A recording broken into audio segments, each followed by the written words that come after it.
제가 연예인 부동산 투자도 관심이 좀 많거든요. 그러다가 최근에 라디오스타에서 그 슈퍼주니어 이특이 나왔어요. 이특. 네, 이특 아시는 분도 있으실 거예요. 그래가지고 뭘 봤냐면은 그 슈퍼주니어 이특 이분이 이 기사를 보시면은 이분이 트리마제 입주를 했어요. 트리마제. 예. 그래가지고 이분이 어떻게 했는지 제가 이제 보니까 트리마제가 이제 뭐 떡상을 해서 뭐 더블이 됐다고 하죠. 예. 그래서 공부를 많이 하고 있고 5년 전부터 이분이 제일 중요한 게 그거예요. 밤 녹화가 끝나면은 임장을 다녔다. 네. 이게 제일 중요한 거거든요. 예, 밤 녹화가 끝나면 임장을 다녔다가 제일 중요하고요. 그 다음에 상권이랑 건물 방향까지 살피면서 매물을 관찰했다고 해요. 그래서 성수동 트리마제도 완전히 초저가로 분양을 받아서 예, 이게 맨 처음에 이제 좀 미분양도 나고 그래가지고 다들 조금 좋아하진 않았거든요. 예, 여기에 유독 연예인들이 좀 꽤 사시더라고요. 네, 그래서 이게 이제 어머니가 가서 샀고 그래서 뭐 다른 멤버들한테도 권유를 해서 동해 은역은 아직도 가지고 있다고 하고 김희철 씨는 이제 매도를 했다고 해요. 네. 그래서 지금 거의 한 더블은 됐다고 하고 근데 여기서 느낄 수 있는 게 뭐냐면요. 결론적으로는 이분이 굉장히 돈을 아꼈어요. 예, 그리고 일을 굉장히 많이 하거든요.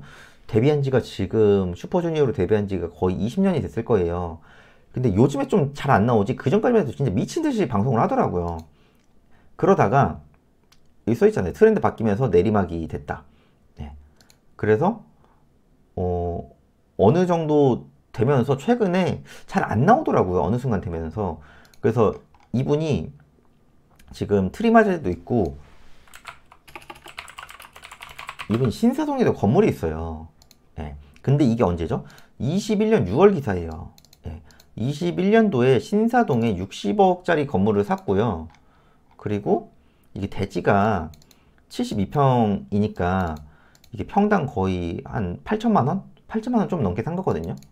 근데 여기가 지금 시세가 어마무시합니다. 거의 더블 정도 됐을 거예요. 땅값도. 신사동이 지금 땅값이 엄청 많이 올랐거든요. 신사동도. 예. 그래서 최근에 3주 전에 나온 거. 예. 이런 이 블로그 분이 쓰신 거 보면은 평당 8,300에 샀어요. 이게 불과 3년 반 정도 됐고요. 그래서 이거를 이 주택을 멸시를 해가지고 이제 건물을 만들었고 여기에 제가 알기로는 영화관이 통건물을 쓰고 있다고 하거든요. 그래서 신축으로 해서 지금 이제 뭐 월세를 받고 있겠죠. 근데 이쪽이 거의 지금 이특 씨가 산 땅보다 거의 더블이에요, 더블.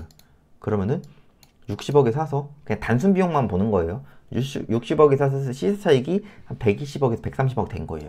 불과 지금 한 3년 만에. 예, 3년 좀 안 됐죠. 예, 그러니까 21년도에 산 건데 3년 좀 안 되게 이런 시세 차익을 본 거죠. 근데 이분이 결론적으로는 잘했던 거는 일단은 본인의 일을 굉장히 열심히 했어요. 네. 한참 예전에 뭐 스타킹이라든가 여러 가지 뭐 예능 프로그램에도 엄청 많이 나왔고 방송을 엄청 많이 했거든요. 근데 이분이 뭐 기사로도 그래요. 돈을 거의 안 썼대요. 계속 모으고 평소랑 거의 똑같이 생활을 했던 것 같아요. 그러면서 돈을 모은 걸 가지고 뭘 했죠? 부동산을 샀죠. 그러면은 기본적으로 뭘 해야 될까요? 내 소득 구조를 일단 늘려야 되는 거고요. 네. 내 소득 구조 자체를 늘리고 소비를 유지를 하고 모은 돈으로 꾸준히 부동산 현장 다니고 공부하면서 매수를 하고 장기 보유를 한다. 네. 이게 제가 유튜브에서 항상 얘기하는 거잖아요. 네. 지금 이특 씨가 지금 이 방식으로 했거든요. 네. 그럼 이특 씨가 트리마제라든가 이 신사동을 팔까요? 네. 저러면 안 팔 것 같은데요. 그럼 언제 파냐? 일반적으로 이거를 팔아서 이 시세 차익으로 돈을 조금 더 보태서 더 좋은 물건을 살 때, 그때 일반적으로 팔 거예요. 이분 같은 경우에도 그럴 거예요. 네. 그러니까 그러면 누군가 그래요. 나도 돈 있으면 이 정도 산다. 근데 연예인들 중에 돈 많이 버시는 분들 중에 건물이 있으신 분들이 몇 명이나 있을 것 같으세요? 소위 말해서. 예. 그리고 본인이 이렇게 녹화 후에 임장을 갈 정도로 열정적으로 하시는 분들이 몇 명이나 있을 것 같으세요? 예. 슈퍼주니어가 멤버가 10명이 넘죠? 그 중에서 이특 씨처럼 이렇게 강남 요지에 건물이 있으신 분들이 몇 명이나 있을 것 같으세요? 네. 이런 걸 얘기를 했을 때 실제로 내가 행동을 하시는 분들이 몇 명이나 있을 것 같으세요? 네. 그러니까 결론적으로 제가 말을 하잖아요. 행동을 하시라고요. 네. 그리고 소득을 늘리고 소비를 유지하고 내 일은 꾸준히 하면서 아름아름 사셔야 되는 거예요. 그거를 자꾸 그럼 이특 씨가 이거를 사서 신사동 건물이 지금 3년 조금 안 됐지만 거의 더블 됐거든요.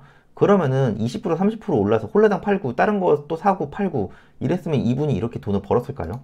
전 절대 아니라고 보는데요. 예, 절대 아니라고 봅니다, 저는. 예. 농구 선수 출신의 서장훈 씨도 가지고 있죠. 예, 그분도 계속 사고 있죠.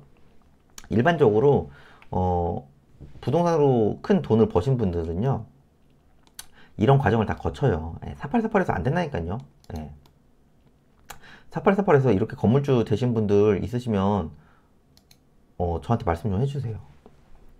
기본적으로 거의 99%는 안 돼요. 예, 그러니까 장기 보유를 하면서 내 일을 열심히 하고 소비를 유지를 하고 그러다 보면은 꾸준히 올라 있을 거예요. 신사동은 앞으로도 더 좋아질 수밖에 없죠, 사실. 왜냐면 뭐 위례 신사선은 언제 삽을 들지 모르겠지만은 아무튼 뭐 위례 신사선도 그렇고 여러 가지 지금 신분당선도 개통이 돼가지고 유동인구가 계속 늘어나고 있고 여러 가지 더 좋은 점밖에 없으니까요. 제가 현실적으로 이런 TV를 보면서도 잘 되신 분들을 많이 배우려고 하거든요. 그러니까 특정 분야에서 좀 이런 잘 되신 분들은, 롱런 하시는 분들은 어떤 특징이 있는지, 특히 연예인들 갑자기 많은 큰 돈을 벌어서 많이 쓰시는 분들도 있고 이렇게 잘 하시는 분도 있잖아요. 본인의 어떤 자산 관리를. 예, 그러면은 이런 분들은 어떻게 했는지 계속 배우는 거죠. 예, 그러니까 좀 이런 식으로 하셔가지고 언젠가는 다들 강남에 건물이 있으시기를 바라겠습니다.